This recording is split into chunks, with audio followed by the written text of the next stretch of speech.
Fala pessoal, hoje a gente está aqui em mais um episódio do Biomecanicast e hoje a gente está com um convidado que já é também um pouco conhecido aqui. Boa tarde, Felipe, como é que você está? Tudo bem, e você, André? Fala aí, Jefferson, tudo bom? Querido. Pô, obrigadão aí pelo convite mais uma vez. Super feliz de conversar um pouquinho com vocês. Perfeito. E hoje a gente vai falar um pouco sobre a atuação do fisioterapeuta no vôlei. E Felipe, não sei se você se lembra, mas toda vez antes da gente começar um episódio, a gente pede para o convidado falar um pouco sua trajetória dentro da fisioterapia, onde ele está hoje, como ele fez para chegar lá. E como você já participou, eu queria que você desse só uma atualizada pra gente, tranquilo, falasse como você está hoje, em que campo de atuação você está e só desse essa refrescada pra gente. Não, perfeito. Eu fiz São Camilo, né? Fiz fisioterapia em São Camilo, logo em seguida fui para Santa Casa, fiz a especialização em musculoesquelética e depois permaneci mais um tempo fazendo aprimoramento em membros superiores e oncologia ortopédica. Assim que eu saí da Santa Casa, trabalhei em vários lugares. Hoje eu tenho minha clínica, né? E trabalho em alguns outros lugares ao mesmo tempo. Acho que na Físio, né, não tem como. Clínica. Oi? Faz o merchan da clínica. Fala. Claro, com certeza. Tá aqui, ó, Trevita. Isso aí. Inclusive, hoje eu tô aqui na clínica, né? Estamos em atendimento. Acho que por ser físio não tem jeito, né? A gente sempre tá em vários lugares ao mesmo tempo. Então, hoje eu trabalho aqui na clínica fazendo meus atendimentos. Eu sou preceptor de físio em ortopedia lá na PUC, então acompanho os alunos durante o estágio e estou fazendo um projeto lá com Vôlei Guarulhos. Então, eu trabalho lá com a base e atualmente eu estou cobrindo o profissional no Campeonato Paulista, né? É uma cobertura, mais para frente o outro profissional de lá vem e assume, né, realmente o time, como o fisioterapeuta do profissional. Mas nesse Campeonato Paulista eu que estou comandando, né? Então tem sido super legal, tem sido uma baita experiência. Eu tô lá no vôlei já tem 1 ano e meio, tô na segunda temporada lá na base. E a gente está desenvolvendo bastante coisa bem legal, principalmente falando em fisioterapia. Perfeito, Boa. perfeito. E pra gente já adentrar nesse assunto, Felipe, eu queria saber o que é que um fisioterapeuta ele precisa entender desse esporte, no caso, o que é que ele precisa entender do vôlei para que ele possa trabalhar com esses atletas? Cara, é uma pergunta muito boa, sabe por quê? Porque a minha vida sempre foi baseada em futebol. Então, meu pai trabalha com futebol, eu sempre joguei futebol e tal. A Santa Casa é que me levou para esportes de arremesso, né? O fato de eu trabalhar e estudar um pouco mais sobre membro superior, eventualmente dar uma aula sobre o assunto, me fez ir um pouquinho mais para esse lado e aí eu comecei a pegar um interesse por isso. E aí numa oportunidade com um amigo, né, o Lucas, ele me convidou para fazer parte do processo lá desse projeto para a gente poder levantar essa categoria de base, né? Foi um projeto bem do início. Nós não tínhamos nada específico, foi literalmente do zero. Eu comecei a fazer esse trabalho lá. E como não tinha nada de físio também, foi um projeto que foi do zero e que hoje está super legal.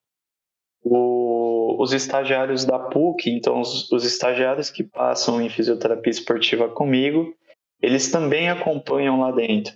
Então é bem legal, assim, os alunos veem de perto o que eu vou fazer com os atletas e eles têm essa vivência de também ter a liberdade do atendimento com os atletas. Cara, é algo que, para quem quer seguir a área do esporte, show de bola.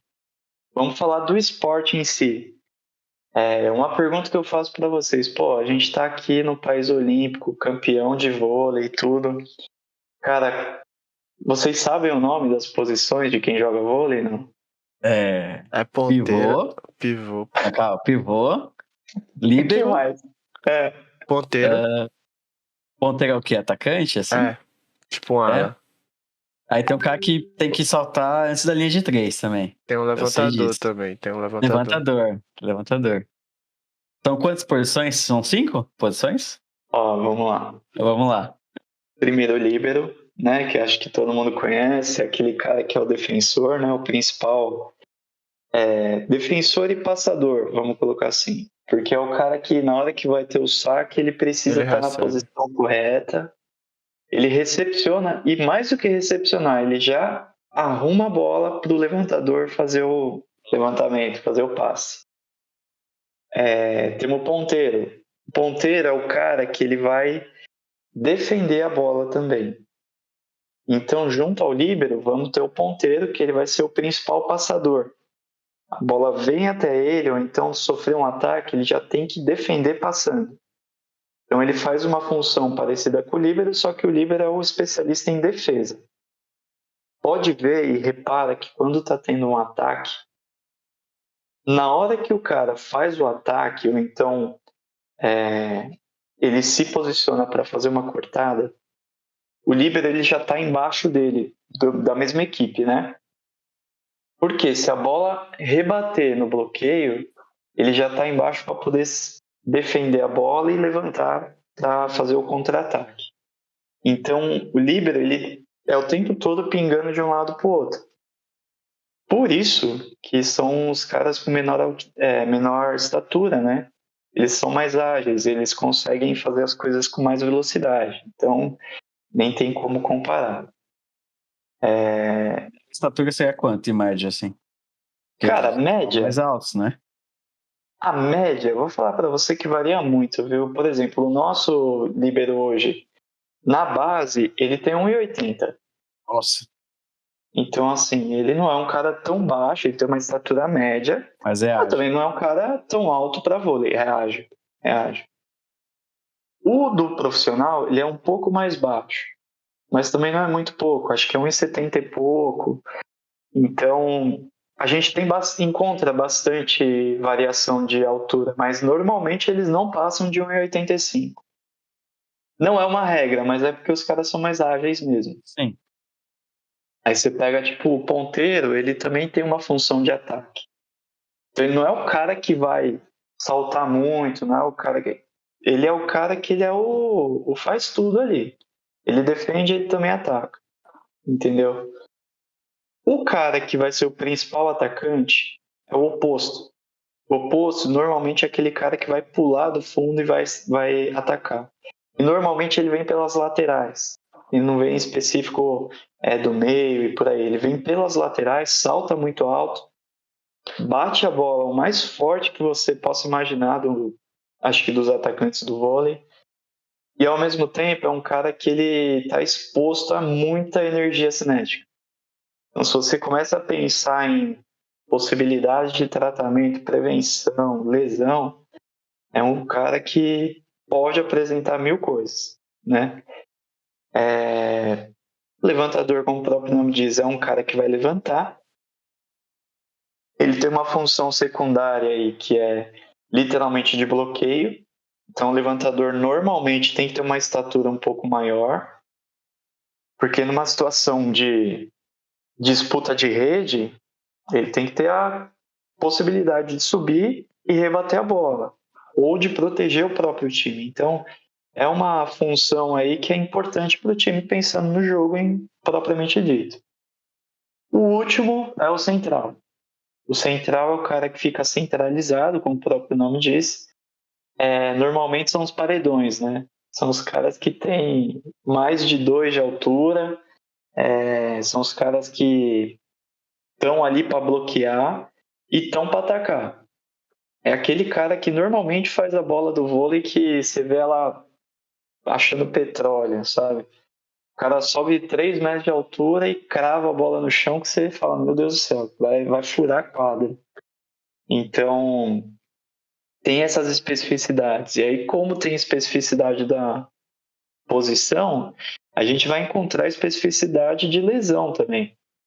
Isso vem completamente do nosso lado, porque eventualmente tem um processo de exercício preventivo que eu tenho que pensar em cada uma dessas posições, cada movimento que eles vão fazer para poder gerar um trabalho preventivo adequado, né? Seria mais ou menos parecido com algumas coisas do próprio futebol, do próprio basquete em si, mas com essas particularidades de cada posição. Boa. Deixa eu fazer uma pergunta. Tem alguma regulamentação sobre equipamento de acordo com os campeonatos? Por exemplo, que tênis você pode ou não usar, que bola você tem que usar, se tem diferenças. Por exemplo, do handle eu sei que tem diferença do tamanho da bola, né? E peso também, né? No vôlei tem diferença entre feminino e masculino? Ou tem Sim. regras que você não pode usar certos equipamentos? Eu sei que é liberado joelheira, cotoveleira, né? Algumas coisinhas assim, mas existem campeonatos que você não pode usar ou que você pode usar tais coisas? Tem algumas coisas que, principalmente assim, altura de rede. Juvenil, adulto também deve ter alguma mudançazinha, né? Tem, altura de rede é o principal, né? Então, a altura de rede para profissional é uma, que é a mais alta. Para o masculino é mais alta ainda. Aí tem a diferença entre a altura de rede do feminino, tem a diferença para a base, né? Para cada categoria. Vai de acordo com cada uma das categorias. Eu sei que quando eles fazem a montagem da quadra, a colocação da própria rede, tudo isso é medido e tem que ser milimetricamente fixo, né? Se você for ver, a altura do masculino é 2,43. A do feminino, posso estar enganado, tá? Mas eu acho que é 2,24, mas é uma diferença Bem de 20 diferente. centímetros. Então, Até porque eu perguntei isso que tem uma polêmica sobre a Tiffany, né? isso, mas ó, isso. E é por causa de recorde, né? Mas Não, aí mas muda ó, o parâmetro, né? mas A rede. isso é para criança, entendeu? Pra criança. Sim. Se você pegar, tipo, pro adulto é bem mais. É 2,55 e se eu não me engano, o feminino não vai mudar. Se eu não me engano, o adulto, o masculino sobe mais, Sim. entendeu? Então assim, cada vai indo, vai um palmo para cima. Porque os atletas estão ficando mais altos também, né? Vai se tornando Sim. adulto, né? Cara, e tem um lance que tem sido muito discutido. Aqui no Brasil a gente tem uma diferença, né, de altura que mostra que a cada ano que passa a gente vai tendo um degrauzinho a mais, né, de altura dos jogadores, dos atletas. Aqui, se eu não me engano, nos anos 80, a média da seleção brasileira, seleção de Barcelona e tal, era de 1,85. Hoje a gente está batendo uma média de 2,5. Então, já subiu pra caramba. Só que você vai ver as outras equipes, cara, é surreal a altura dos jogadores. Pega, eu acho que, não lembro agora se era a Rússia, tinha uma média acho que de 2,10, era tipo uma equipe Bem alto, né? gigantesca. E- No vôlei, tamanho ajuda muito no Alavanca, esporte, né? E tipo, eu não sei se vocês lembram, mas justamente nessa década de 80 tinha um rolê, e aí eu levo mais pro basquete, que era o que eu acompanhava mais. Os caras que eram muito altos, eles eram geralmente uns caras desengonçados também, tá ligado? Não mudou, né? Só que, tipo, tá começando a vir agora essa geração, e eu tô falando do basquete de novo, de uns caras de 2,25 m que são rápidos, ágeis e pula e defende ataque. Eu fico tipo, caralho, mano. Onde é Tem um isso? achismo disso, né? O Felipe tá lá dentro. Eu acho que assim, antes, eu acho que sempre foi importante porque faz parte, né? Mas eu acho que os clubes estão começando a se preocupar muito mais. Acho que até tá extrapolando em alguns esportes, né? do quesito físico versus quesito técnico. Sim, sim, O sim. cara tem que durar, entendeu? Uhum. O atleta tem que durar temporadas, tem que ter resultado de performance. Se ele chegar mais rápido, talvez não precise de tanta habilidade de domínio, entendeu? Se ele atacar mais rápido, às vezes não precisa atacar tão Sim, bem. sim. E equivalência física você pode trabalhar. Talento, habilidade técnica, você tem que ter um pouco de sorte, entendeu? É entendimento, é coordenação, é o cara nascer com a naturalidade para aquilo, Instinto, né? mano. Instinto. Exato. Agora tem coisa que é treinável, às vezes você pega um cara muito ruim, mas assim, é de técnica, né? Mas o cara tem um físico pronto. Às vezes é mais fácil ensinar quesito físico para alguém do que habilidade, né? Sim, sim. Lógico. Obviamente. Então, eu acho que assim, o jogo. E peneira, né? Acho que também peneira mundialmente tem melhorado muito. Capturar atletas para o seu esporte ali que casa mais, né? E trabalhar o físico dele. Logicamente, país de primeiro mundo consegue fazer uma captação muito melhor, né? Assim como a gente, do nosso país com as dificuldades, melhora isso dos anos 80, os outros países também vão melhorando mais, né? Só que eles estão na frente, né? Então eles captam de uma outra forma, trabalham de uma outra forma, né? Então acho que o físico começa daí. O cara é alto, tá, mas alto não quer dizer que você tem que ser lerdo, né? E aí você vai selecionando um outro tipo de atleta, né? Às vezes não tem mais espaço para o cara habilidoso que não joga o tempo todo, né? Eu acho que isso é para todos os esportes. A gente É, passou pela transição do, do cara técnico, do cara que é o habilidoso, para um cara que ele é mais cientificamente controlado. Então, o cara tem uma alimentação específica, tem que ter uma hidratação específica, tem que ter um sono legal, não pode ter algumas coisas, tem que tomar um suplemento, tem um acompanhamento com exercício, tem um acompanhamento com físio. O cara ele cuida da máquina que é o corpo. Por quê? Eu acredito que naquele período, pensando em dos anos 50 em diante, até os anos 90 mesmo, foi um período em que quem era bom tinha uma tendência de jogar nos melhores times, ter mais destaque. E a gente não tinha o estudo científico que falava, meu time é bom, por quê? Porque eu cuido e regro, né? Tem uma doutrina para cada coisa. E agora com isso, com essa globalização da informação, que eu acho que é maravilhoso e tem que ser assim, as coisas começaram a ser decididas nos detalhes. Por isso que o pessoal fala, nossa, que absurdo a seleção de futebol, nossa, que absurdo. Mas tem que ser assim, entendeu? E aí, o talento tem que estar unido a essas coisas que você comentou. Tipo, eu tenho que ter talento, mas eu tenho que ter um corpo preparado. Por exemplo, todo mundo falava muito, pô, o Giba era o cara da seleção e tal. Cara, o Giba tem 1,92 de altura. Não era um sim. cara alto pro vôlei, entendeu? O Tinha Bru- jogadores de vôlei que eram muito mais altos, tinham outros aportes que ele não tinha.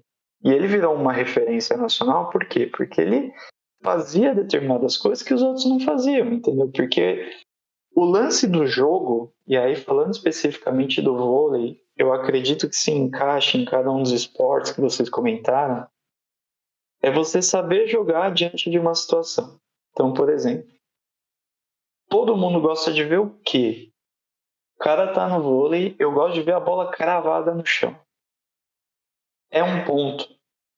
Agora, se eu tô lá no vôlei, eu vi que a mão do cara tá não tá para baixo, né? Não tá na posição de bloqueio adequada, tá virada pro lado, usa a mão do cara. Sabe por quê? É ponto do mesmo jeito. Então, eu acho que sabendo usar isso e tendo essa inteligência para o jogo, você acaba despontando como um cara diferenciado na área. E aí, para mim, o cara foi genial. Por quê? Porque ele fazia muito bem isso. E ele não era oposto. Ele era ponteiro. Ele era um cara bom passador e ainda tinha essa capacidade de saber utilizar os bloqueios e os pontos para poder fazer ponto para os times que ele jogava. Entendeu? Se vocês forem ver os opostos, tal, geralmente eram os caras que desciam o braço. Pegava cara que tinha, tipo, força surreal. Então, aqui no Brasil, a gente sempre foi uma fábrica de talentos, né? Nunca foi uma fábrica de máquinas. Vamos falar, tipo, acho que a máquina do esporte hoje é o Cristiano Ronaldo. Acho que todo mundo concorda com isso. É o robozão. Exato. Você pega um cara que ele é construído para aquilo. Pô, o cara na idade dele faz uma coisa que muita gente não faria, nem a pau. Entendeu? É.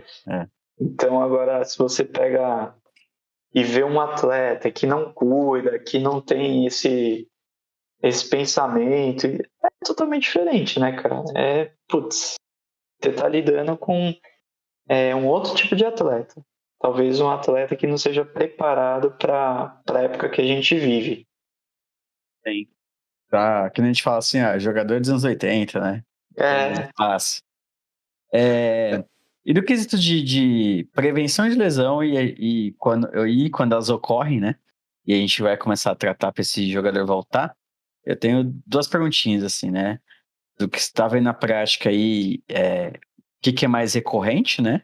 Tanto de membro superior quanto de membro inferior. E se a gente sabe dos prazos, né, do nosso tratamento em si, mas se no vôlei em si existe a pressão da volta, do tempo do retorno do jogador, né? Como que como que o atleta do vôlei responde a isso também, né? Porque tem a pressão externa do clube e tem o desejo do atleta também, né? Porque isso, eu falo assim, clube ou empresa em si que está financiando o time, ela pensa meio que por igual, né? Mas a cultura de cada atleta em cada esporte é diferente, né? Como que é a cultura aí do pessoal do vôlei? Porque é um esporte olímpico, né? Geralmente, esporte olímpico, o pessoal tem uma outra consciência sobre a própria carreira, né? A gestão da própria carreira. sim. Eu acho que dá para responder de duas maneiras. Primeiro, a pressão é a mesma. Então, vem o pessoal, vem o preparador físico, vem o técnico, vem os assistentes, sempre perguntando se você consegue liberar aquele jogador, né? Se você consegue fazer com que ele retorne, quanto tempo vai acontecer isso, se não dá para acelerar, se tem que ser naquele período mesmo. Porque o lance do vôlei é o seguinte: a gente vai ter provavelmente entre 14 e 16 atletas num time. Então não é um time gigantesco. Só que para um esporte de 6 atletas, eu tenho basicamente 2 times e alguns reservas ali que vão estar rodando sempre.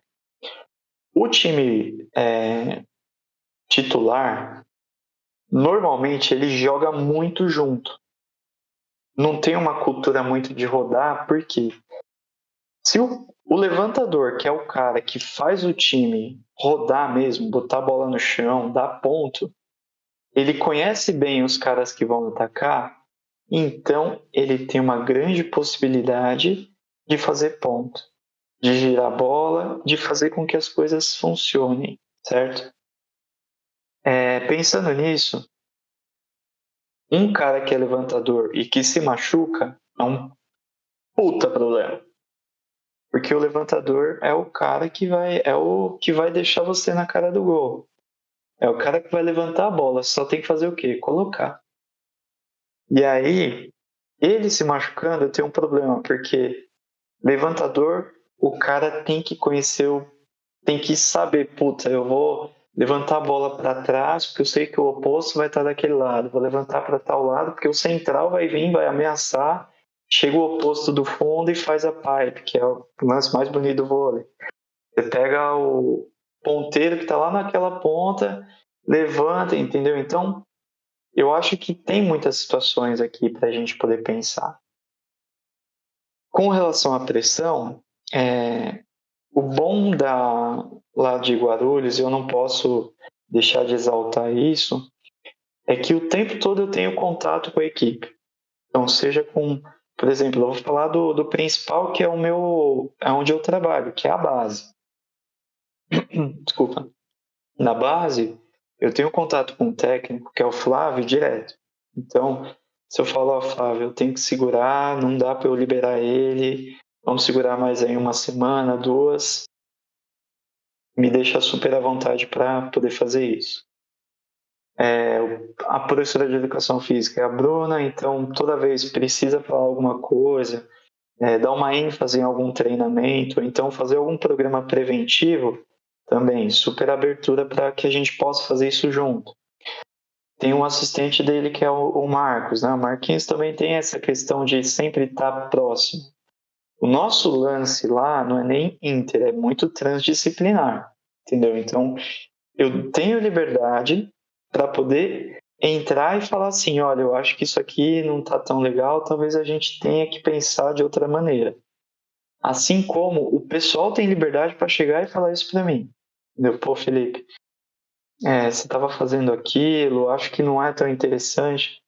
Isso é diferente de inter, né? O interdisciplinar, o trans, eles são coisas muito diferentes, porque no interdisciplinar eu não vou ter essa liberdade, né? Eu vou trabalhar na minha, vou falar com ele, falar com quem está trabalhando do meu lado e vou só informar.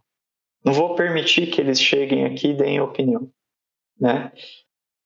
Lá a gente tem essa liberdade de falar cada um e dar o pitaco no trabalho do outro sem que tenha nenhum tipo de situação desconfortável, sabe? Ninguém fica com papo na língua, fica com alguma situação para poder entrar em atrito, entendeu? Porque é um time e a gente se entende como time, né?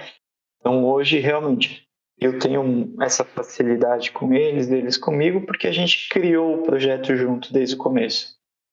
Acho que esse é o principal, o nosso principal fator. Vou dar um exemplo para vocês. Tem um dos nossos garotos lá que ele machucou o ombro e ele teve uma luxação glenomeral. Cara, uma queda simples. Então, na avaliação, a gente já falou, putz, não sei como vai ser. Ele conseguiu ter a redução espontânea, colocou a tipóia, no que colocou a tipóia, reduziu. Passou em avaliação com o médico, pediu a ressonância está aí para sair, inclusive eu preciso falar com ele daqui a pouco para ele poder me mandar, mas saindo a ressonância a gente vai ver se tem algum acometimento mais grave e tal. Ele nunca teve episódio de luxação, ele não tem frouxidão, mas na avaliação eu luxei o outro ombro dele na mão, fazendo teste, e não foi nem o ombro que já tinha luxado, foi o ombro que ele tava jogando normal. Então, cara, na hora que luxou na minha mão, eu falei, temos um problema aqui que precisamos tratar. Não vai precisar de cirurgia como eu estava pensando, entendeu? Então ele sai daquela classificação mais antiga, né, que a gente usava bastante, mas ainda hoje é utilizada, que é a dos tubes e do Ambry. Ele entra numa fase de Ambry, né? Ele entra numa fase de reabilitação mesmo. E aí, assim, é ganhar força, né, cara? É tratamento ali. Hoje em dia, que classificação você está utilizando? Cara, Felipe, eu sigo isso, eu sou um pouco mais vanguardista para instabilidade e para luxação, tá? Mas eu tenho muito médico que acaba encaminhando o paciente pós-luxação que não opera, mesmo que tenha sido um evento traumático. Isso eu falo com relação à próprio consultório em si. Eles evitam encaminhar esses pacientes que luxaram pós-operatório. Então encaminha antes de cirurgia para ver se a reabilitação já dá conta. E aí depende muito, né? Porque cada tipo de lesão é um tipo de lesão, cada trauma é um trauma. Eu posso ter tido a situação de luxação e ter uma estabilidade adequada ali, só fortalecendo a musculatura. Assim como eu posso ter um paciente que vai dormir e ele acorda com o braço fora do lugar. Entendeu? Então, eu acho que é muito variável. Nisso que eu falo, cara, por mais que a gente use literatura científica, eu tô falando muito do que eu vivo aqui na clínica, entendeu? Então, o que eu sei, como alguém que lê e que estuda bastante, é que a gente está mudando esse conceito de luxação e de instabilidade. E eu acho que isso é uma coisa muito legal para físio, porque está mudando não só com relação a quem atende membro superior, está mudando para joelho também, né? Bastante coisa. Então, assim, se você parar para pensar antes, romper o cruzado anterior, terrorismo, vai ficar aí tantos meses parado. Hoje não, hoje já está. Vamos fazer o controle e daqui a pouco já coloco a pessoa para fazer fortalecimento e vamos tocar o pau para ver se não precisa fazer nenhum tipo de abordagem, né? Até vindo aqueles ligamentos que nascem e renascem. Então, a gente está acreditando agora mais nos poderes de Fênix, né? Felipe, você falou um pouco anteriormente sobre as especificidades que tem nas posições do vôlei, né? Eu queria saber se você utiliza justamente dessas especificidades das posições para trabalhar, para fazer a parte preventiva com os atletas. Ó, falando um pouquinho então do tratamento preventivo por posição, sim, tem um foco nesse tipo de trabalho. Hoje a gente faz um preventivo geral, então eu e a preparadora, a gente desenvolveu o programa de aquecimento deles, focando nas principais lesões gerais. Então, o básico do básico, e entrando naquilo que você comentou, Jefferson, dos equipamentos. Por exemplo, tem muita entorse de tornozelo, né? Seja pelo salto lateral, seja pela queda. Uma coisa que acontece muito lá é, por exemplo, o jogador aterrissa, o outro aterrissa e pisa em cima do pé dele. Então, do mesmo time, o entorse por trauma direto como por indireto, simplesmente pela aterrissagem inadequada. Existe regra sobre isso?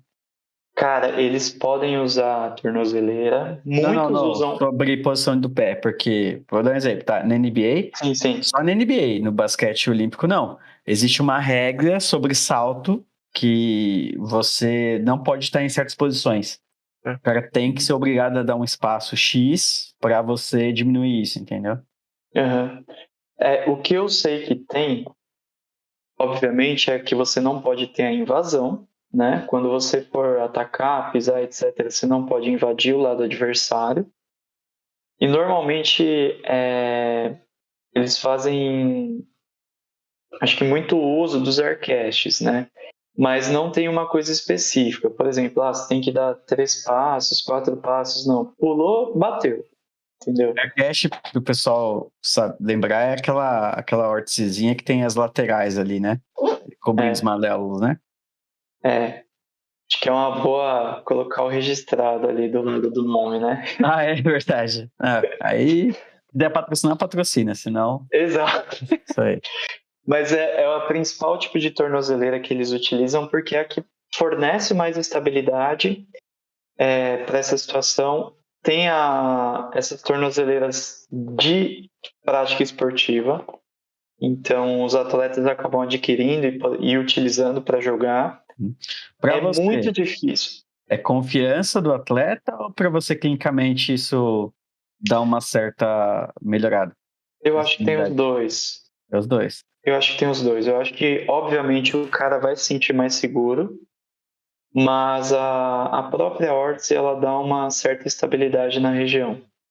Por que certa? Porque se o cara não tem controle, é óbvio que ele vai ter maior predisposição. O peso, né? O peso leva, né? Então, é uma energia muito grande, né? Você está falando de um cara que às vezes faz um salto de tipo 3,20 de altura. Ele chega nessa altura, o cara que voa numa energia muito forte para descarregar tudo no braço, e na hora que ele aterrissa, ele não cai de frente, ele cai de lado. Sim. Justamente por causa da invasão. E vertical, né? Então, assim, é muita energia. Tanto que no último jogo, o nosso central lá no profissional, ele quebrou a órtese dele, entendeu? E aí ele continuou jogando com a órtese, mas ele falou, pô, isso aqui lixo. Que é muita energia, não tem como.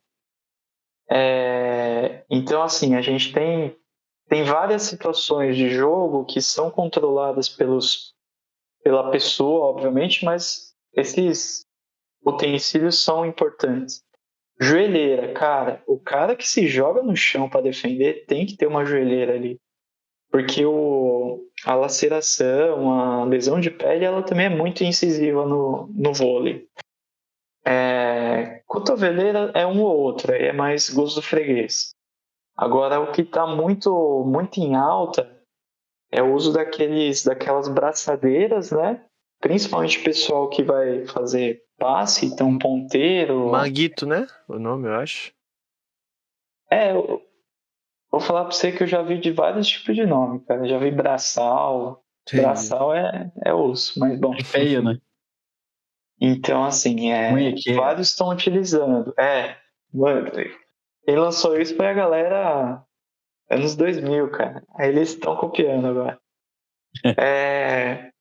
Mas eu acho que essa utilização dos equipamentos, ela vem de encontro com o trabalho preventivo. Porque, por exemplo, a lesão mais recorrente no vôlei com relação a dia são as lesões de dedos. Verdade. Cara, é impressionante a quantidade de luxação de falange que eu tenho. Impressionante, assim. E aí você tá conversando com o cara fazendo positivo com o polegar aqui, assim, sabe? Então, a gente precisa ter alguns cuidados ali. O que eu sempre falo, claro, além de ter uma base, estudar bastante, talvez uma dica que eu possa dar para qualquer pessoa que vai trabalhar com esporte é ter um curso de primeiros socorros, né? Nem que seja o básico. Importante. Né? Tem que ter, cara, porque chega uma situação dessa, você tem que mobilizar o cara e mandar para reduzir, hospital, né? Eventualmente fazer a redução. Então, cara, eu acho que vai depender muito do que vai acontecer. Então, a gente teve um caso de um treino lá que o rapaz chegou assim para mim e falou: o que você acha do meu dedo? Ele assim com a mão. Aí eu fui olhar, uma baita parte brancona aqui assim, eu falei: A fratura exposta? Não estava exposta, mas foi uma fratura. Nossa. Cara, Nossa. eu olhei, eu falei: vamos fazer assim? Troca de roupa, vamos pro hospital. A fratura foi na batida? Você não tinha visto? Ele estava no bloqueio, e por isso que eu falei: o bloqueio, o cara tem que ir assim. Ele foi assim, com o dedo aberto. E aí, por exemplo, o cara tá treinando, a gente enfatiza sempre pro jogador: faz a bandagem. A bandagem protege, não é à toa, entendeu? Se tem um tipo de bandagem que funciona e tem embasamento científico, são as bandagens de proteção de falange e de punho-mão, entendeu? Então, os caras vão e fazem. Quem é? Caras que já são mais antigos, já tem aquele... Eles sabem, todos. No treino, os caras estão lá cheios de esparadrapo na mão. Agora, quem é mais novo, né? Não machucou ainda. Exato. Aí putz, lesão. Esse cara teve que operar, fez o processo de reabilitação, então passou por todo um processo aí. Agora, se eu preciso pensar em cada posição, isso obviamente é uma coisa que vai acontecer mais com quem é central, com quem é levantador, próprio oposto, os caras que são mais altos. O cara que é ponteiro e líbero é um cara que ele vai ter mais saltos laterais para baixo, né? O ponteiro ainda chega a atacar, mas o líbero em si, ele está sempre aqui no chão, fazendo esses deslocamentos de velocidade muito rápida, alta energia, e o cara tem que aprender a cair, entendeu? O cair é o último recurso, mas dependendo da velocidade da bola, se joga no chão, entendeu? Sim. E aí um dos principais trabalhos, e isso eu acho que é bem legal da educação física, eles fazem muito treino na areia, né?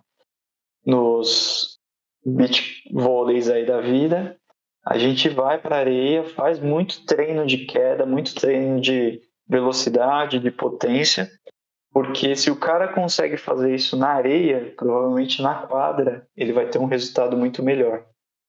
Ele vai ter menos... o ambiente vai ser mais tranquilo para ele poder percorrer, ele consegue chegar mais rápido na bola e desempenhar o papel dele muito melhor. Então, tudo isso vai acabar fazendo parte. Se eu pego tipo um oposto, que é o cara que senta o braço, putz, são os caras que vêm com a gente com aquela coisa do dead arm, né? É o cara que vem com aquela dorzinha e fala, tá doendo aqui. Aí você vai, faz 500 mil coisas, putz, a dor tá aqui ainda. E aí você começa a avaliar todo o movimento do cara. E aí entra essa questão de biomecânica mesmo, que eu acho que é o mais questão técnica importante. também, né? Como ele está basicamente ensinado a fazer o movimento, né? Às vezes... Posso falar um negócio? Não consegue mudar, né?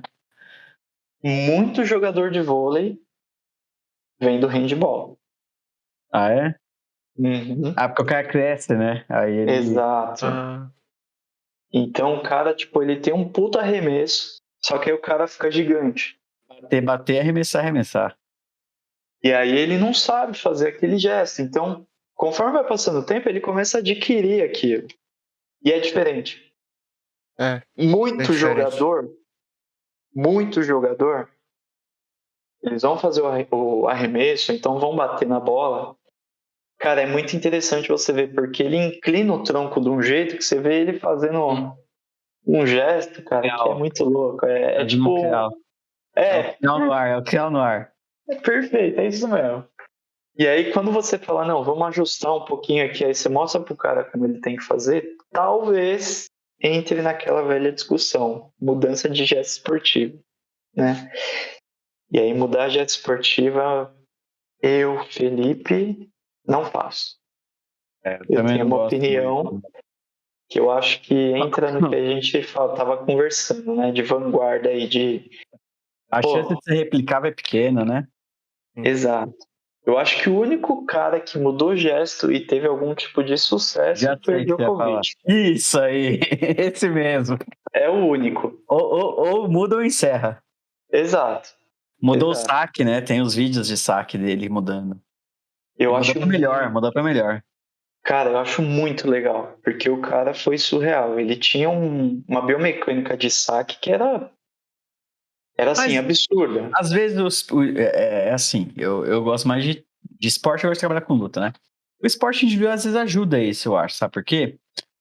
Não tem um espelho. Concordo. Uma coisa ele tá lá, ele tá lá na função dele no vôlei, e ele vê o parceiro dele de treino também, treinando, várias pessoas da mesma posição, e só ele mudando, né? Faz o cara todo vê sentido. toda hora, né? Ele fica, cara, o que eu tô fazendo, né? Faz todo sentido, todo sentido. Mas é bem interessante, assim, porque, cara, esse lance do Djokovic, ele mexeu o esporte, né? Ele mexeu a física, mexeu a educação física, porque a gente já tinha o Guga que, cara, passou muito tempo até se recuperar das lesões dele e tudo mais, mas apareceu isso do Djokovic e era interessante porque começou a surgir muita dúvida sobre outras coisas. E aí é um assunto que eu acho que é polêmico pra caramba e eu acho super legal de comentar, que é o trabalho para, por exemplo, dores no cotovelo sem fazer quase nada pro cotovelo, entendeu?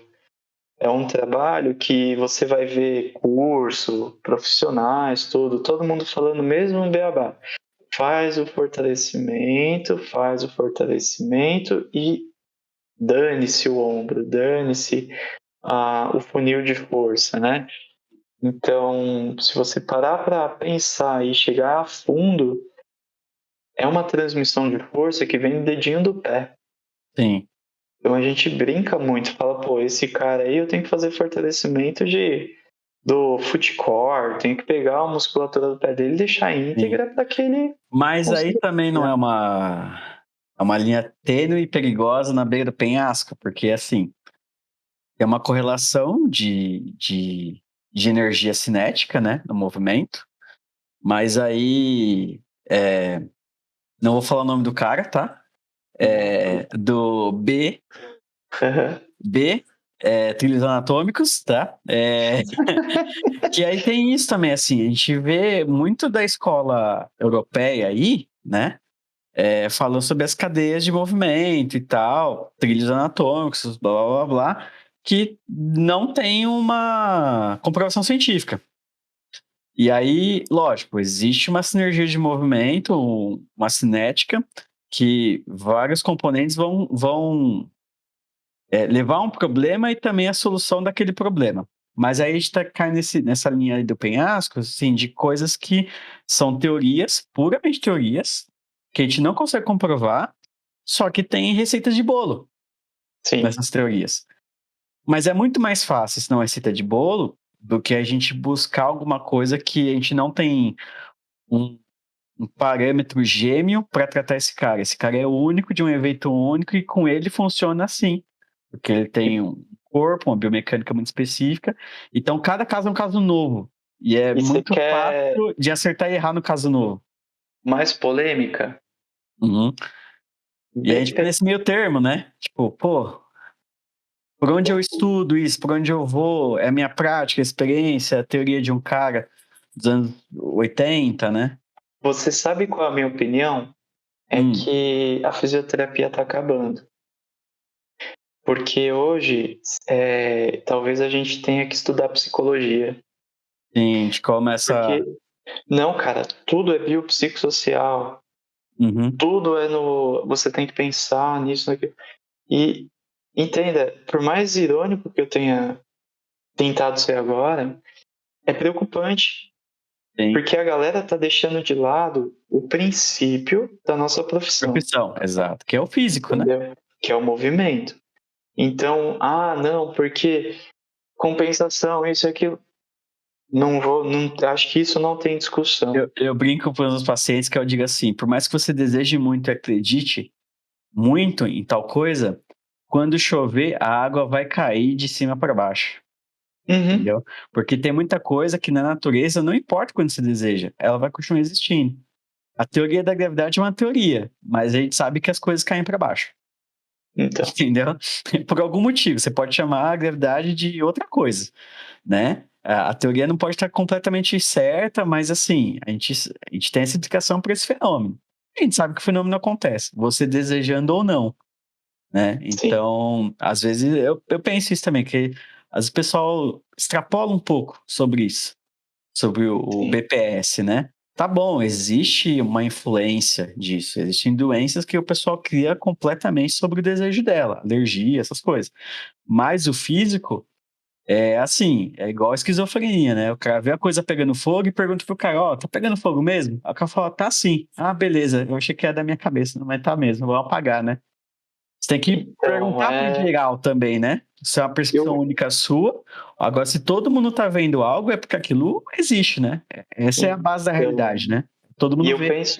Eu penso que essa questão, esse período que a gente passou, né, de isolamento, de cursos online e tal, muita gente acabou ganhando um pouco de visibilidade por conta disso. E aí, são assim, eu acho que tem um princípio de estudo que faz sentido, que mostra o porquê muitas coisas acontecem e justifica o porquê as pessoas têm lesão, têm doenças, enfim. Mas, ao mesmo tempo, não pode deixar de lado a situação que, eu vejo que a pessoa tem uma sobrecarga muscular, tem uma alteração articular, tem uma alteração, às vezes, neural, não tem controle motor, não tem, sabe, tem um monte de coisa ali que eu sei que é biomecânico. Sim. Como que eu vou falar, não, ó, dona Maria, senhorita, não tem jeito, vai fazer um psiquiatra. Não é isso, entendeu? Uhum.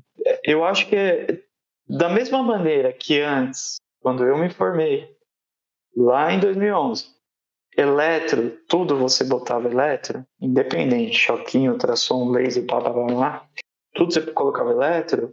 Hoje todo mundo fala de biopsicossocial. Então são as ondas. Quando eu estava na Santa Casa, tudo era core. Aí depois o core não funciona. Aí tudo é glúteo médio, depois o glúteo médio não funciona. São momentos. E como a medicina é cíclica, daqui a pouco vai começar a aparecer os trabalhos dos pacientes que estão fazendo agora o BPS e que não melhoraram. Sim. Entendeu? Igual a Eu kinese, vou dar um igual a várias exemplo. coisas. Eu vou dar um exemplo, cara. E isso é bem polêmico. Eu, como uma pessoa que estuda o ombro, eu leio sobre isso. E eu vejo que cada vez mais a gente está batendo de frente com o exercício escapular, com isso, com isso. E eu me pego pensando, beleza, qual exercício escapular do trabalho de pessoa tal fez e qual que o de pessoa Y fez? Diferentes. Aí beleza, eu falo, não, deixa eu ver o grupo daqui do Brasil que está em evidência, tal, tal, tal. Pô, nenhum exercício que eu utilizaria. São exercícios mais avançados, é um exercício que eu não utilizaria ali. Mas isso é uma opinião pessoal. Então, assim, é um nível mais baixo de evidência. Só que aí eu trabalho muito bem feito, muito bem desenhado, só que o exercício não é um exercício que talvez fizesse um outro tipo de diferença. Aí você vai ver o trabalho que usou, o exercício que é legal e tal. Nesse trabalho, ele já tem um outro tipo de visão e que talvez eles falem assim, olha, se a gente tivesse feito com N maior, o resultado podia ser diferente. Então, cara, a minha visão é que os trabalhos científicos, pensando em ombro, e aí já puxando para essa parte do ombro do atleta, eles estão muito defasados, eles estão muito confusos, e ao mesmo tempo cada um faz do seu jeito. Eu não tenho uma regra. Eu acho que tinha que ter um regramento. Pegando a continuação, né? Todo mundo quer algo Exato. diferente, né? Todo mundo tá na busca do diferente, ninguém tá pegando continuação. Exato, eu acho uma coisa muito errada, cara. É a mesma coisa. Pô, eu vou lá, eu me candidato a ser alguma coisa, político, e aí você foi prefeito da minha cidade, você fez 1000 coisas. Várias delas eu acho maravilhosas, mas eu não dou continuidade. Pô, não vejo Do zero, sentido né? nisso, entendeu? Acabou. Eu acho que você começar tudo do zero é uma coisa que não faz sentido. E talvez acho que o nosso maior defeito como ser humano numa situação dessa de pesquisa é querer guardar o nome na ciência. E Sim. aí, É o primeiro nome da publicação ali, né? Primeiro sobrenome da exato. publicação. Isso, cara, é a pior coisa. Porque aí entra naquela onda do ego, né? Eu preciso ser o cara que publicou, eu preciso ser o cara que pesquisou, eu preciso ser a pessoa que falou sobre isso primeiro. E na verdade, não. Às vezes você tem uma teoria que eu concordo, porque eu não posso ir lá e confirmar a sua teoria. Você foi o primeiro cara que falou, mas eu fui lá e falei, olha, ele tá certo. Quantas pessoas vão ser impactadas por isso? Entendeu? Então, eu acho que a gente vivencia hoje um momento que ele é muito complexo na pesquisa, porque é um momento de as pessoas quererem destaque para falar, olha, eu sou muito bom. Eu sei que eles fizeram uma pesquisa assim, mas eu sou muito bom. E aí é uma crítica que eu tenho a esse tipo de coisa. Cara, por que não replicar um trabalho científico que foi feito em outro país e deu um resultado legal para aquela população aqui no nosso país? Sim. Ver se traduz também, né? Sim, Pra sim. gente, né? Pra gente como terapeuta daqui, para nossos pacientes daqui, né? Você quer ver um É a negócio mais cultura, né? É louco? a cultura. Aí, ó, eu tô falando de São Paulo, certo? Você tá aqui em São Paulo agora, Jefferson? Você tá no Sim, ABC? tô. Tá Não, aqui em São Paulo. mudei pra capital. Você tá onde, André? João Pessoa, Paraíba. Cara, pensa nisso. Olha o tamanho do nosso país. As pessoas da Paraíba são iguais às pessoas de São Paulo? Não. Começa aí, entendeu? Será que o que eu faço com os pacientes daqui de São Paulo deve ser feito com os pacientes da Paraíba? Por mais que exista um senso comum, entendeu? Até pensando em biomecânica, pensando em composição muscular, composição óssea, enfim. Qual que é o fator externo das pessoas que moram na Paraíba? Qual é o fator externo aqui de quem mora em São Paulo? O fator mesmo interno, a gente vai pensar em estresse, tipo, putz, aqui a gente tá correndo para todo lado, mega estressado. Como que é para quem tá aí onde você mora? Eu acho que isso torna o trabalho científico muito mais difícil de ser realizado. Sim. E aí você entra com essa avaliação. A nossa avaliação, minha opinião pessoal, ela é uma avaliação ainda muito supérflua, muito maquiada. Eu acho que ela tinha que ser muito mais longa. Eu tinha que identificar cada coisa ali para poder falar, não, realmente esse paciente precisa de um apoio psicossocial. E aí trabalhar com alguém que saiba lidar com o psicossocial da dor. Sim. Entendeu? Não é só encaminhar para um psicólogo, psiquiatra, tem que ser alguém que entenda de dor. Tem que ser um Entendeu? psiquiatra que seja especialista no. Eu penso assim, por isso que eu acho que é muito polêmico falar sobre isso. Porque a gente fica querendo entender o porquê das coisas e às vezes não tem porquê. Sim, sim. Você Entendeu? vê essa parte dessa forma de pensar o BPS, né? Você tem a crítica invadindo o esporte, Tem. por parte mais de profissionais ou de atletas? O que você acha? Porque hoje em dia tem Google, né? Os atletas É. procuram tudo. Tem, Pô, tem, faz uma tem. bandagem em mim da Kinese, faz uma massagem em mim com a pistolinha, faz o Sim. ventosa, faz ozônio em mim, faz Banheira de gelo, que banho de mais? gelo. É, o, como fala? Compressiva, bota compressiva, faz a Meia compressiva compressiva, com você disse? gelo. Não, bota. Ah, bota, verdade, esqueci a bota. Existe muita coisa, mas o cara que é inteligente, que acaba tendo Mas os atletas destaque, pedem, né? pera. Os caras que têm mais destaque, eles conversam com quem entende um pouco mais e pegam orientação dessas pessoas. Então, por exemplo, eu conheço um atleta que é seleção, tudo mais, e que ele, na casa dele, ele tem um centrinho de reabilitação. Montou Ele pra tem ele ali, né? montou, ele tem uma manta de LED, entendeu? Não é o mundo perfeito, ideal, não é um laser, mas, cara, diante do que ele pode fazer, sabe o que ele faz? Ele aperta um botão, É, entendeu? Coloca lá no cotovelo dele e tal, coloca no ombro, eventualmente ele tá trocando os pontos. Mas tem uma mantinha de LED, tem um aparelho ali que é de eletro, tem uma pistolinha de massagem e tal. Eu acho que tudo isso é válido, né? Porque você começa a lidar com a cabeça do cara, entendeu? E aí entra esse biopsicossocial, porque é aquela sensação do cara se sentir tratado, apesar de que eu não fiz tanto pela parte celular. sim. Hoje, em alta, mas assim, explosão, microcorrentes no vôlei. Pô,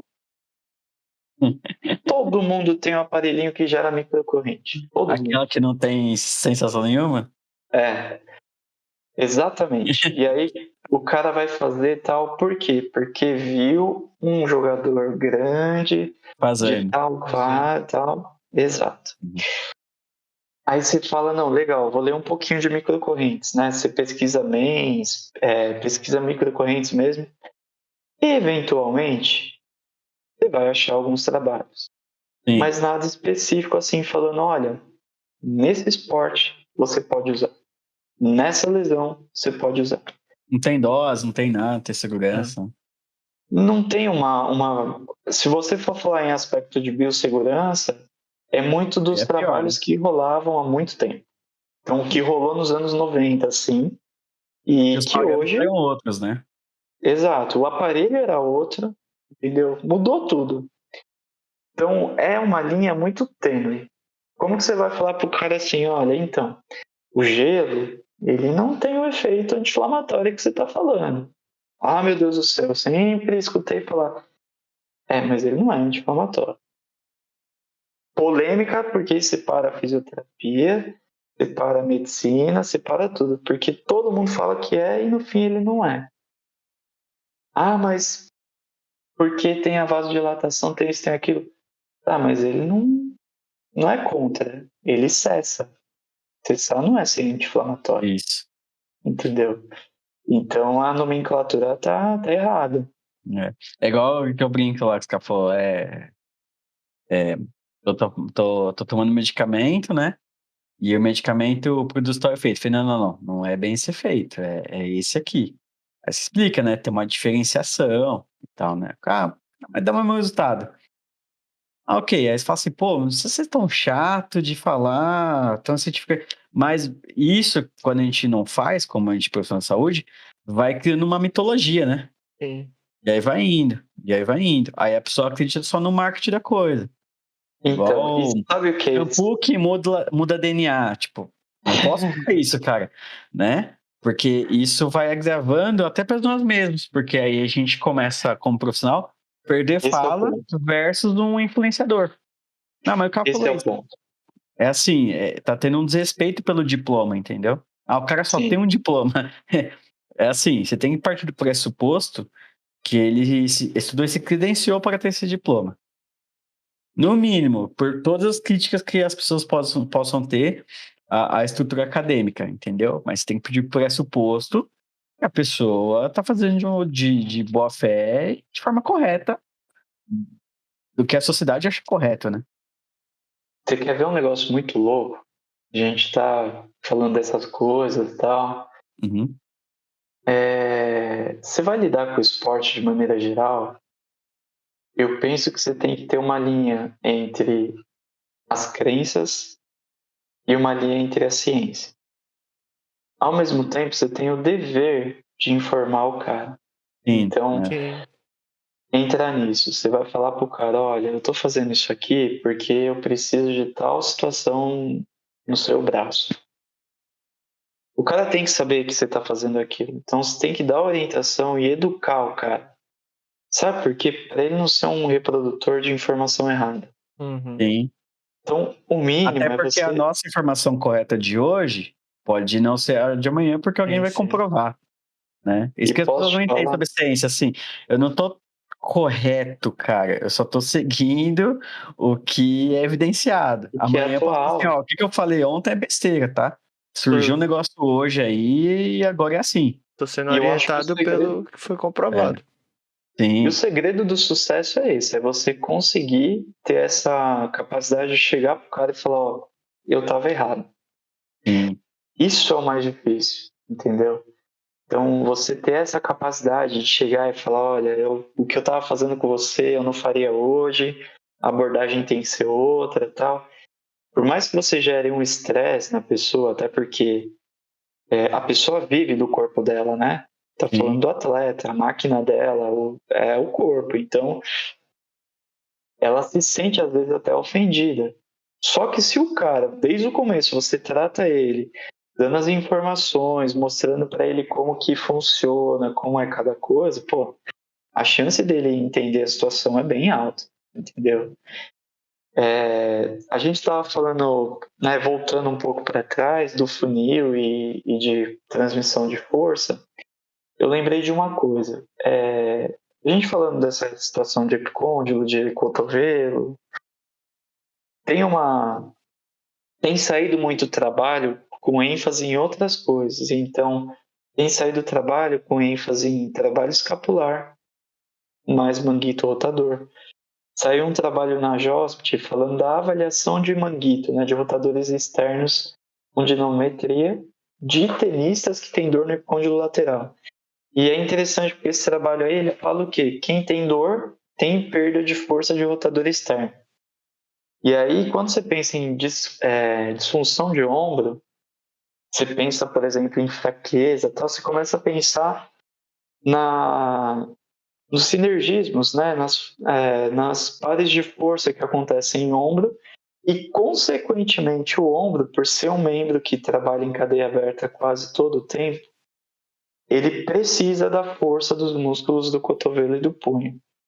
Então, não é à toa que a gente começa, às vezes, o protocolinho lá de bolo, tal, receita, fazendo força no antebraço.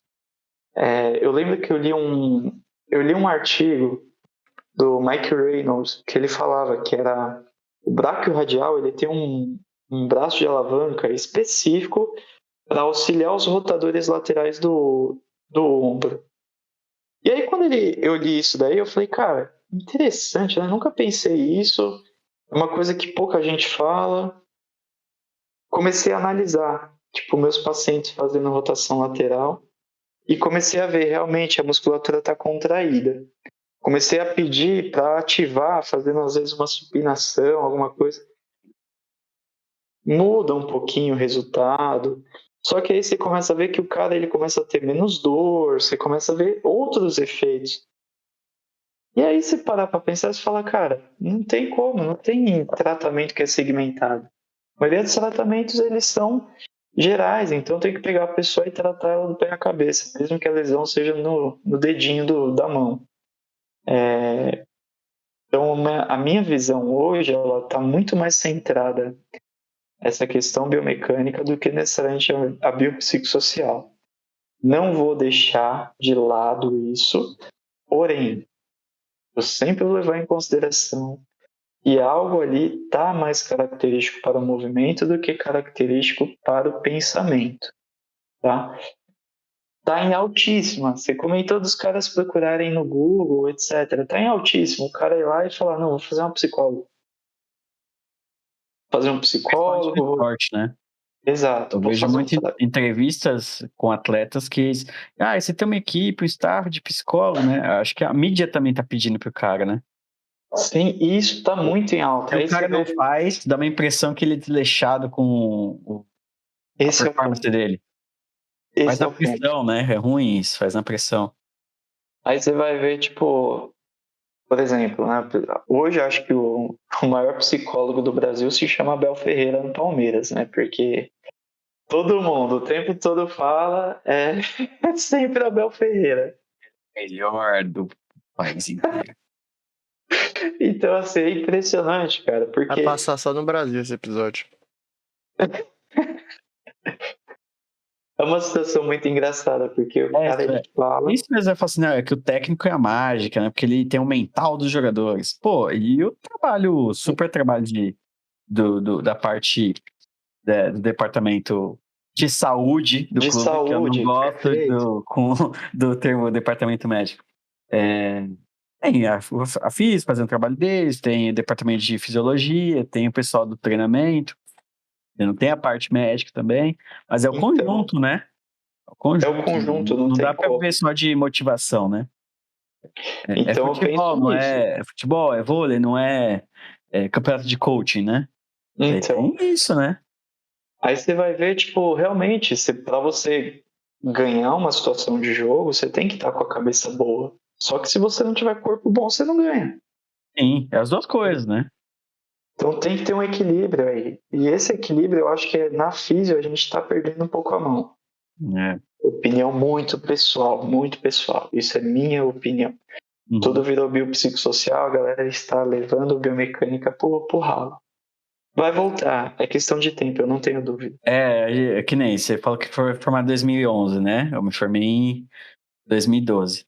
Ah, e a gente vê isso, né? Vê que tem a onda, é igual a fase da Lua, cara. Vai ir, vai mudar, vai voltar. Vai ir, vai mudar, vai voltar. A gente vê isso acontecendo. As coisas, felizmente, que funcionam, a gente vai vendo, vai ficando, vai enraizando. O jeito de passar o conhecimento vai mudando também. Às vezes se dilui fácil, às vezes não, às vezes vai fixando mais rápido. Hoje em dia eu considero que muitos que se dedicam sempre, né? Que se formam hoje em dia, sabem muito mais coisa do que eu sabia quando eu me formei. Não A tenho dúvida. informação era diferente. Óbvio, tem muito mais informação, você tem que saber filtrar, né? Por isso que a gente já participou da era de muitos cursos, né, Felipe? Existia Aham. muito curso de mercado. Hoje em dia não tem tanto. Quais são os cursos maiores de mercado? Não são mais as técnicas, são os raciocínios clínicos. Sim, Porque é isso que te ensina a ter o filtro, né? Às vezes a pessoa que acaba de se formar e quer trabalhar alguma coisa de esporte, acha que é só o puro ali, né? Só o preto no branco. Saber tratar um manguito, saber tratar uma tendinite. Tem essa questão que a gente falou aqui bastante sobre a política do clube, a política da sua empresa que está trabalhando, as pessoas que você tá, porque cada um tem uma cultura de pensamento. O cara viveu do esporte ali no vôlei, né? Ele faz parte daquilo desde a adolescência, ele virou um treinador. Ele tá passando a experiência dele também. É um choque de realidade dele com os profissionais novos também, né? Chegar pro cara e falar, ó, a ciência diz isso hoje em dia. Tá aqui para Cara, te comprovar, né? E aí a gente, como físio também, não pode esquecer que a gente é físio, né? Não ficar pensando que o problema maior pode ser de outra área, então por que a gente está lá, né? O problema maior pode ser de outra área, mas assim, a gente não negligencia a nossa, né? eu, 30% físio, então vamos fazer nossos 30%, né? Deixa exato. os outros 70%, as outras pessoas ajudarem a gente. E eu tenho um pensamento também, assim, né? Ligando pro vôlei, eu tenho uma incidência de lesão muito forte em ombro, tem uma incidência muito grande em joelho e em tornozelo, né? São as 3 principais articulações. Sendo que aí joelho vem a tendinite, né? O jumper's knee, tornozelo a entorse e o ombro, literalmente o ombro do arremessador, né? O dead arm. Cara, cada uma tem uma linha de tratamento. Você vai pegar o cara que tem o dead arm, ele vai ter uma incidência biopsicossocial ferrada. Vai pegar o cara que tem o jumper's knee, que tem a tendinite patelar, é um negócio muito físico, muito biomecânico. O cara que teve a entorse é extremamente biomecânico também, porque aí eu vou ter que trabalhar controle motor, tal, vai até mais para neuro do que necessariamente para força, para ortopedia. Então, se você pensa em raciocínio clínico, você tem que ter um raciocínio específico para lidar com um, com outro, que vai casar tudo ao mesmo tempo. E aí entra nisso que a gente está falando de equilíbrio. Eu preciso equilibrar o quanto a parte emocional vai influenciar, o quanto a parte física vai influenciar e o quanto a própria situação de clube, de pressão e de tudo vai influenciar. Por isso que, cara, no vôlei, a minha visão tem que ser transdisciplinada o tempo inteiro, entendeu? Às vezes os meninos estão lá fortalecendo, estão na academia, eu vou e corrijo eles com relação ao posicionamento. E eu tenho total liberdade com o pessoal para fazer isso, entendeu? É chegar, falar, não, vamos corrigir, vamos alterar esse posicionamento, super tranquilo, entendeu? Ah, mas, pô, Felipe, eu li que no artigo tal, que o agachamento profundo, beleza. Ele falava de atleta de vôlei? Não. Ele falava de atleta de vôlei que já tem sobrecarga patelar? Não. Então, eu ainda não posso abrir mão dos conhecimentos puros que eu tenho, entendeu? Talvez seja isso que entre um pouquinho nesse movimento cíclico. Isso é um exemplo, entendeu? Assim como, por exemplo, eu pego meus atletas lá com lesão de ombro, cara, eu vou trabalhar manguito pra caramba e trabalhar a fase excêntrica de manguito. Aí todo mundo fala, pô, mas por que você tá trabalhando? Cara, porque na hora que ele rebenta o braço, o manguito tá segurando ali, ele não aguenta segurar.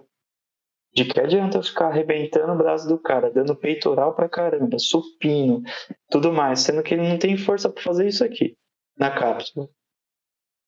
Não vai adiantar nada. Então, é o casamento, né? Eu tenho que ter o emocional, eu tenho que ter o físico e eu tenho que ter o bom senso. Então, juntou tudo, eu tenho a pirâmide perfeita para tratar e atender qualquer tipo de atleta, sabe? Sim. Deixa eu fazer uma perguntinha também. Existe alguma questão, não sei se é da sua parte ou da parte do pessoal do treinamento, sobre o tempo de quadra dos atletas? Tipo, verificação assim, essa minutagem é muito alta, essa minutagem é muito baixa, deixa o cara descansando no próximo jogo, né? E eu sei que alguns esportes over the head tem o número de arremessos, né? O beisebol tem número de arremessos, handball tem número de arremessos por semana. Obviamente, americano é uma coisa incrível que o pessoal tem contrato disso, né? Você só pode fazer 200 vezes. Faz mais 200 por sua conta, meu querido. E se isso tem uma correlação aqui. A gente não tem essa cultura do contrato em si, né? Com o atleta, mas existe orientação, né?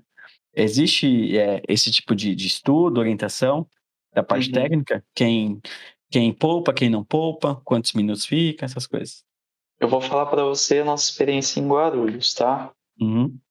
Com relação ao tempo, realmente vai pela percepção, então não tem uma regra científica. tá? Como também o vôlei, se vocês forem pesquisar na PubMed, tem pouquíssima referência. Então, são poucas pesquisas específicas para vôlei. Tem algumas coisas, tal, mas de maneira geral não tem falando sobre isso. Sim. Como são várias posições, né? Cada posição tem a sua lesão específica. Consequentemente, quem vai fazer mais arremesso vai ser o oposto e o central. Porém, não tem esse tipo de regra. Por exemplo, quantos bloqueios o central vai fazer? Não sei, não existe isso. Realmente, os trabalhos, principalmente para pitcher, né, para arremessador de beisebol, eles falam, tem um número específico. Isso é desde o high school, né, desde a escola. E a E é importância uma da base, coisa... né? Da Exato, profissionalização também. da profissionalização. Aqui no Brasil, a gente não tem isso, porque não foi observado, não tem um trabalho de observação. O que tem, por exemplo, eu tenho um grande amigo que trabalhou com vôlei, trabalhou com basquete, que é o Renato. Ele é físio, ele é especialista em esporte, é um baita conhecedor e pesquisador de ombro. E ele fez alguns trabalhos com prevenção de atleta, né? Prevenção de encurtamento de cápsula posterior, tudo. Cara, simplesmente fazendo o alongamento de cápsula posterior. Nada mais. Isso já... A incidência de lesões no braço caíram, tipo, uma porcentagem muito boa. Uma intervenção simples, entendeu? Então, Orientada ainda, né? Ensinou, você não precisa estar junto. exato, e você pode comentar com o educador físico que vai passar isso adiante. Então, são situações que são muito legais para a gente poder pensar como protocolos preventivos. Nessa linha de tratamento e de arremessador, realmente a gente é bem deficitário. Mas, ao mesmo tempo, eu acredito que para que isso se torne uma coisa, uma regra, que tenha um resultado bacana, a gente teria que fazer um trabalho multicêntrico, pegar todos os atletas de ponta, todos os times de base, todo mundo junto para poder criar esse tipo de situação. E aí, quando a gente fala em multi, né, acho que vocês sabem mais que qualquer um. É bem difícil, né, cara? Tem a questão do, mas o cara vai ver aqui meus jogadores que estão machucados, vai levantar e aí vai queimar meu trabalho. Volta numa coisa que a gente comentou, né? Quem vai publicar? Quem vai ser o primeiro nome? E assim, existem os centros, os times importantes, né? Vai precisar de não só esses, vai precisar de todos, mas assim, os grandões vão brigar, né? E vai ter você como físio aí, vai ter outro físio em outro time. Ok, ó, você deu meus jogadores, mas eu quero fazer parte disso tudo. Ah, mas eu pensei em tudo, você vai primeiro, beleza. Mas quem que vai no segundo? Quem que vai ser o segundo, né? Complicado. Porque aí começa que é a batalha, né? O primeiro é o cara que dá ideia, beleza. Olha aí, ali, né? Só que aí é sequência, né? Tem a hierarquia dos nomes, a gente sabe, né? Por isso que eu E acho que numa situação dessa, E cara, já tem a política dos clubes, né? De verificar os atletas dele. Ah, mas é idôneo mesmo? Você faz parte de um clube? Faço. Ah, mas você vai ter os dados dos meus atletas. Vai saber, vai passar a parte técnica, quem é mais fraco, quem é mais forte, em quem eu tenho que atacar, em quem que eu tenho que por isso que eu enfiar. acho que esse tipo de coisa tem que vir de cima, sabe? É, Ou alguém que controla a nossa área, ou então alguém que controla o o esporte, esporte, Ou até a exato. ou uma ação em confederação, né? conjunto. A confederação Sim, tem um rolê de Eu, mas, incentivo com relação a isso, seria bacana. mas a lei é eu penso em complicada no outra coisa Brasil, também. porque se o Felipe quiser montar uma confederação de vôlei do Felipe, ele pode. Uhum. Entendeu? Alguns esportes aqui no Brasil meio que eles seguem o que a Confederação Olímpica determina, mas por lei não precisa. Por isso que muitos esportes não são olímpicos, porque eles têm 6 federações no Entendi. mesmo país. Aí o que acontece? Assim, por que o esporte olímpico? O esporte olímpico porque ele tem uma regra, e essa regra é seguida por todo mundo, entendeu? Então, na federação do Felipe, se ele acertar a linha vale 3 pontos, o meu vale 1, entendeu? E aí no mundo inteiro vale igual, não importa. Caiu dentro vale 1. Então tem alguns esportes que não acontece isso. Aí que acontece? Como você pode ter várias federações no país só, quem que vai regular, né? Porque a lei já complica isso. Não dá unidade. A unidade existe quando você... É uma falsa unidade. É que quando tem concorrência, né? Porque a federação de vôlei só tem uma, né? No Brasil. Só. Então, Confederação, sim. Tem mas as federações, né? Aí a Isso. confederação é a principal, as federações, cada lugar tem o seu. Isso, mas aí é porque, tipo, a confederação, o que acontece? Ele só não tem um concorrente. Mas se Exato. eles tivessem, teriam 2, né? Sim, sim. Seriam 2 grupos de federações, entendeu? Por Aí isso que complica mais ainda, eu né? penso que é uma ação que tem que ser conjunta, por exemplo, e não acho pertinente falar nome de instituições assim, mas às vezes de associações, sociedades específicas para cada área, entendeu? Uhum. Eu estou Sim. falando de uma situação esportiva, a quem cuida da parte esportiva, é uma situação traumática, né, de traumatortopedia, enfim, por aí vai. Por quê? Talvez esses tipos de agremiações, eles têm um interesse de pesquisa, né, como instituição, para fazer isso. E aí, fazendo esse tipo de pesquisa, pô, cara, imagina que legal. Você cria uma diretriz, e aí criou diretriz, aí, mesmo que você não queira, você vai ser aquele primeiro nomezinho, entendeu? E aí o nomezinho não vai vir o João, o Zezinho, vai vir o nome dessa agremiação. Sim. Então, assim, minha opinião, e mais uma vez, é minha opinião, é que a gente tem uma situação no Brasil de cobrança em cima de crefito e cofito, e ela é errada. Ela não tem que estar no crefito e no cofito, ela tem que estar em outros pontos, em outros lugares. E Sim. aí cada um entenda o lugar que tem que cobrar, né? Eu sou de uma sociedade, de uma associação, e o que eu tenho de opinião, eu cobro. Mas eu faço a cobrança que é pertinente para mim. Quando você pensa num todo, num agrupamento de pessoas, cada um tem a sua posição, a sua opinião. Entra naquela velha discussão. Pô, aqui na sua clínica se cobra R$100. E quanto cobra o vizinho? 30. Pô, olha que mercado injusto, entendeu? Ah, mas o meu estudo, não sei o que. Não, eu tenho que abaixar o meu preço porque senão eu não vou sobreviver.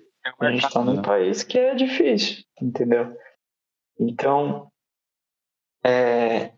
são discussões muito polêmicas, assim. Se a gente for parar para pensar, são discussões que precisam de dias e dias de conversa e tentar entender e aceitar, né? Porque eu conheço amigos que têm opiniões totalmente contrárias. Então, vai da individualidade. Eu acho que vai muito como um período que a gente está vivendo hoje de eleição, né? Que está Sim. vindo aí, cada um tem a Mas sua posição. como classe, a gente tem que ter reflexão mesmo, né? É o que acho que acho que sempre faltou na física, né? A gente evoluiu na parte científica, deu um boom aí desde os 80, né? Por isso que a gente se tornou uma profissão tão forte, né? A pandemia ajudou, não vou falar que não, porque para o grande público, né? A figura do físico mudou depois da pandemia, entendeu? A gente foi meio que elevado a um patamar de fama mesmo, assim, né? Você já Ser viu? famoso, acima Eu do acho que intervenção, mas acima dos fonoaudiólogos, acima dos teólogos, acima dos antes, psicólogos. antes dessa situação, físio era muito pouco citado e muito pouco lembrado, né, Sim. como profissional de saúde. Politicamente, a gente começou a ser mais citado. Exato. Então, Então, eu acho que mudou muito. O que acontecia, eu acho que é uma injustiça muito grande que muita gente comete. Às vezes o pessoal fala muito do filé, né, do físio do Ronaldo, que, ai, porque eu já vi muito isso, muitos colegas falando mal dele, E eu acho que não pode ser assim. A gente tem que falar bem, Não. sabe por quê? O cara botou o cara pra jogar de novo. Chegou até lá, né? O cara foi lá, fez o trabalho dele, ele praticamente morou na casa do Ronaldo pra poder tratar o cara. E ele O cara voltou a se. jogar. Com menos recurso e menos informação do que a gente tem hoje, né? Tem esse Sim. detalhe também. Exatamente. Uma outra era. Pô, né? Exatamente. E tipo, aí, assim, é uma galera que critica que se a gente colocasse ele naquela época com a situação ia que fazer. aquele cara Não ia tava, fazer. sabe o que ia outra, acontecer? o cara ainda se define como fisioterapeuta. Porque tem Exato. muita gente que se define como o João blá blá blá, entendeu? Uhum. Ele para de ser um representante de uma profissão e ele é um ponto único fora da curva, iluminado, entendeu? O cara até dá as costas pra profissão, fala que tem uma profissão, né? É ele, né? Então. E só o fato do cara manter, né, isso, porque é uma verdade, o cara chegou até ali com aquele conhecimento porque foi formado, né? Uhum. Ele leva a bandeira da profissão ali, né? E isso fomenta Então, as outras pessoas trabalharem até um certo ponto que elas queiram, né? eu acho que entrou nessa situação de, pô, o cara tem um cargo, então atendeu tal pessoa, a gente tentar lidar com essa inveja, né? Essa ambição. Puta, olha que legal. O cara atendeu o Sim. Ronaldo. Eu gostaria de atender o Ronaldo, mas, cara, não é alguém que está na minha alçada ou que está no meu contato. Uhum. Tudo bem, eu atendo a Dona Maria. A Dona Maria está no meu contato, na minha rede aqui de contatos. E eu tenho que tratar ela como eu trataria o Ronaldo, entendeu? De uma maneira que eu forneça o melhor atendimento. Só para finalizar esse assunto, vocês viram aquele vídeo que passou daquele cara, né? Enfim, não vou nem citar nome, mas falando que viu uma senhorinha do lado fazendo o mesmo exercício que ele, não sei o quê. Não vi E eu isso, não tenho. vi isso. É um vídeo que depois eu te encaminho. É um cara famoso que ele, enfim, machucou o joelho e aí ele tava fazendo exercício lá numa clínica, e aparentemente uma clínica que atende várias pessoas ao mesmo tempo. E aí ele tava fazendo exercício, a senhorinha do lado fazendo o mesmo, e ele viu aquilo, e aí ele falou, não, larguei a física e fui pra academia puxar ferro. Eu acho que é um tipo de pensamento que denigre muito a nossa... e, na verdade, diminui muito a nossa profissão. Porque quem vem fazer físio comigo sabe que eu vou tratar como exercício, entendeu?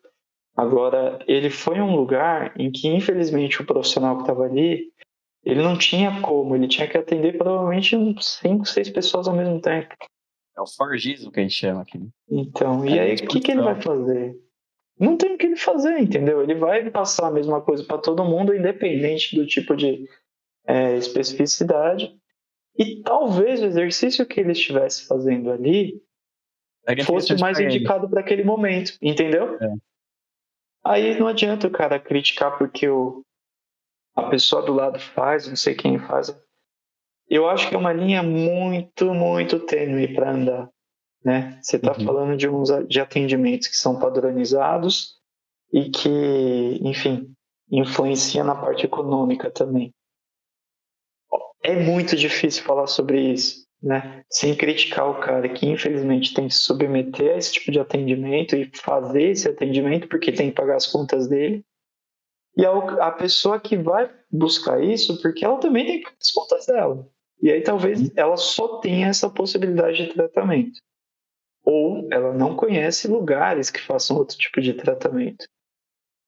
Então, a minha principal crítica a essas coisas é que a gente olha muito pro vizinho e não cuida do nosso, entendeu? Então, talvez o foco ele seja realmente fazer esse cuidado sem falar que o vizinho é ruim, entende? Eu acho que essa situação do cuidado do meu levantar tá tudo bem, eu acho que até pode ser feito, discordando um pouco do que você falou. Só que eu também não posso desmerecer toda a minha profissão, eu não posso desmerecer o meu colega, eu não posso desmerecer quem batalhou para que eu chegasse aqui, entendeu? Porque se você faz um baita trabalho lá onde você trabalha, com todo aquele grupo de pacientes, e é um trabalho de admirar, você tá fazendo bem para mim. Sabe por quê? Quem sair de lá vai falar, eu só tô bem por causa da fisioterapia. Entendeu? E aí, se isso acontece no esporte, no vôlei, cara, eu chego a ficar arrepiado. Tipo, teve 2 jogos que a gente fez, caras que foram os nomes do jogo vieram falar comigo depois, cara, se não fosse você, eu não teria jogado. Isso é animal. É animal. E aí entra nisso que a gente tá falando. Pô, isso foi uma coisa pro Felipe? Foi pro Felipe de maneira pessoal. Mas foi pra fisioterapia pensando no bem comum. Porque aí o cara vai falar, pô, mudei de clube, etc. Ele vai levar isso em consideração. Ele vai falar assim, não, preciso acompanhar o físico, fazer uma avaliação e tal. E isso abre porta também, E quando ele estiver entendeu? numa roda de conversa com outros atletas e alguém citar a fisioterapia, ele vai ser o primeiro cara que vai elogiar. E até eles como Exato. classe mesmo, classe atleta, né? Às É, vezes vai cobrar o clube, né? Para ter físio, não só para marcar ponto lá e falar, temos um, né? Mas pedir outra pessoa para ajudar também, né? Porque depende do tipo de esporte, é muita gente, né? sim, E aí você, assim, pô, é base, subir não sei o quê, subir não sei o quê, time principal, time reserva, blá, blá. Os próprios atletas falam, não, a gente precisa dessa peça aqui com a gente, né? Não só para cumprir a tabela ali, né? Mas não, precisa de mais gente, né? A Sim. gente sente a falta, é importante, a gente quer, né? Porque eles conseguem ver na real ali na quadra, né? Eles, e começa a fazer essa reivindicação, né? E até que se torna natural, né? exatamente. O cara fala assim, pô, vou montar um time de vôlei. Pô, preciso ter essas peças aqui, preciso ter esses jogadores, eu preciso ter uma rede, preciso ter uma quadra, preciso ter um médico, preciso ter um físico, preciso ter um enfermeiro, preciso ter... Assim, você já é indispensável para a estrutura mínima para começar a rodar, né? E se isso funciona com você, vai funcionar com os outros também. Sim. Entendeu? Por isso que eu acho que vira esse ciclo aí de um levantando o outro. Uhum. Então, só para encerrar aqui o podcast, eu queria saber. Você falou um pouco sobre o que o fisioterapeuta ele precisa ter, né, na sua caixa de ferramentas para trabalhar em um ambiente controlado e trabalhar com esses atletas. E a gente queria saber também como que o fisioterapeuta ele pode fazer para ingressar nesse mundo, né? Para ele ingressar nesse mundo do esporte, para ele poder trabalhar com atletas, se é algo que ele já pode começar desde a graduação. Eu queria que você contasse um pouco sobre como ele pode fazer e como foi com você também. Ó, eu vou falar primeiro da minha experiência. Como foi comigo? A minha primeira experiência foi numa liga de trauma que eu fazia parte aqui em São Paulo. E eu lembro que eu fui apresentar um trabalho, tipo um trabalhinho de intervenção fisioterapêutica em torse de tornozelo. E a gente chamou para fazer avaliação um profissional, um físio que trabalhava com corrida e tal. E foi uma situação meio constrangedora, porque eu lembro que ele falou algumas coisas assim, vocês dessa nova geração não sabem muito bem o que estão falando, não sei o quê, porque o esporte precisa de mais gente. A gente está super aberto. Legal. Primeira coisa que eu fiz, encerrou lá tudo, fui conversar com ele. Aí falei, e tem algum projeto? Ele falou, temos, a gente tem um projeto aqui para os corredores e tá super aberto. Falei, legal, qual dia que é? Tal dia? Eu fui lá. Lembro que eu cheguei no dia, a pessoa mal olhou na minha cara, mal deu atenção. Aí eu falei, bom, acho que devia estar muito atarefado. Aí foi o segundo dia. No segundo dia eu fui, ele perguntou o que eu estava fazendo lá. Eu falei, mas eu conversei com você, né? Você falou que ia ser interessante ter mais gente, tudo. Mas veja bem. E aí eu entendi que assim, o esporte ele é aberto para quem faz, como fala, para quando é conveniente, né? O esporte não é aberto, o esporte é muito fechado, é difícil trabalhar com esporte, principalmente no nosso país. O que acontece? Você tem competência, estudou, se dedica, a chance é muito maior. Então, se eu posso dar algum conselho, dar algum tipo de sugestão para qualquer pessoa, é que mantenha sempre os estudos e que crie uma rede de contatos não fixa só em fisioterapia. Ou seja, eu gosto de futebol, eu quero trabalhar com futebol. Cara, por que não ter uma rede de contatos que é dessa área, entendeu? E aí, em cada projeto, eu sei que essa pessoa vai querer levar em consideração a minha presença, entende? É a mesma situação para o vôlei, para o basquete, ou você pratica uma luta, garanto que você provavelmente vai ser lembrado como fisioterapeuta por esses lutadores, quem luta contigo, quem treina contigo, entende? Então, são situações que a gente precisa pensar, né? Para poder lidar, para poder, enfim, gerar esses atendimentos, tá? Com relação, por exemplo, a carreiras, né, de modo geral, se eu pensar em terapia, eu tenho que ter, sim, né, alguns cursos de terapia manual. Eu tenho que criar minha linha de raciocínio, talvez não pensar em fazer curso de linha de raciocínio, e sim cursos de abordagens atualizadas, para depois eu criar a minha linha de raciocínio. Claro, com embasamento científico. E aí você pode até linkar essas abordagens que você estudou com o esporte em que você está inserido, no caso, né? É lógico, e cara, para pensar, você teve a sua educação aí, eu tive a minha aqui, o Jefferson teve a dele onde ele estudou, cada um tem a sua linha de raciocínio para tratamento em diferentes partes do corpo, por mais que a gente use evidências científicas iguais, entendeu? Então, isso tem que ser respeitado, essa individualidade do profissional, a ponto de não adianta eu criticar um cara que está fazendo exercício de uma maneira tal e tal e tal, tendo que eu não sei o porquê ele está fazendo daquele jeito. Eu não conheço o paciente, eu não conheço quem está sendo abordado daquela maneira. É muito comum, né? Você entrar e ver, tipo, o cara dando exercício, aí o comentário embaixo. Ah, e essa pelve? Ah, e esse joelho? Ah, e esse pé? Ah, e o fio de cabelo? Você nem conhece o paciente, cara. Você nem sabe o que está acontecendo, você nem sabe o objetivo, entendeu? Então, é por isso que eu bato de frente com muitos pensamentos assim, referentes a críticas de biomecânica e referentes a críticas de movimento puro. São situações que a gente talvez não tenha tanto controle assim. O cara que vira aqui, eu peço para a perna ficar em extensão, ele tem hiperextensão. O outro tem a extensão zerada ali. Cada um tem o seu corpo, né? Então é muito difícil achar um meio comum. O Igor, o Igor ele é educador físico lá do Rio de Janeiro. Ele já veio aqui no podcast 2 vezes.